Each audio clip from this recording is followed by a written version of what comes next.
শেখ হাসিনা পাহাড়ের মতো কষ্ট নিয়েও হিমালয়ের সম মনোবল অটুট রেখেছেন।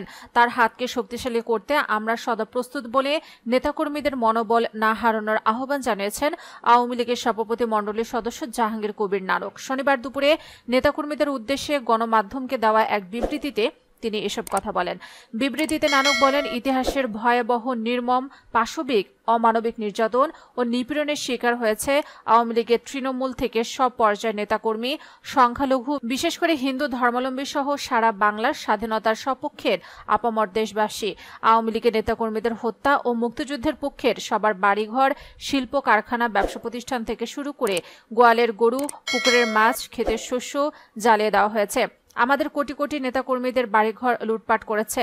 আওয়ামী লীগের কোটি কোটি নেতাকর্মী ঘর ছাড়া অর্ধাহারে অনাহারে দিন অতিবাহিত করছে।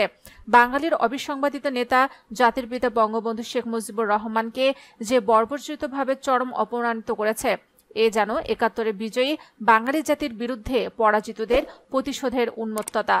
নেতাকর্মীদের উদ্দেশ্যে তিনি আরো বলেন, মনোবল হারাবেন না, যে যেখানে আছেন সেখান থেকে নেতাকর্মীদের খোঁজ খবর রাখবেন। সভানেত্রী বঙ্গবন্ধু সুযোগ্য কন্যা ও প্রধানমন্ত্রী শেখ হাসিনা পাহাড় সমান কষ্ট নিয়েও এই হিমালয় সমান মনোবল অটুট আছেন। তার হাতকে শক্তিশালী করতে আমরা সদা প্রস্তুত। এই আধার কেটে যাবে খুব শিগগিরই ইনশাল্লাহ। সবার সুস্থতা ও নিরাপত্তার দোয়া কাম্য। বিবৃতির শেষাংশে বিশেষ দ্রষ্টব্যে তিনি বলেন, গত ১ জুলাই থেকে এই পর্যন্ত আমাদের যেসব নেতাকর্মী শোভনোধ্যায়ী সমর্থককে হত্যা করেছে এবং যাদের বাড়িঘর, ব্যবসা প্রতিষ্ঠান লুটপাট ও আগুন দিয়েছে, তাদের তালিকাসহ গ্রেপ্তারকৃতদের তালিকা অতি সত্বর তৈরি করে নিজের কাছে রাখুন এবং এই হোয়াটসঅ্যাপে পাঠিয়ে দিন। জনমত সৃষ্টির জন্য কাজ করুন।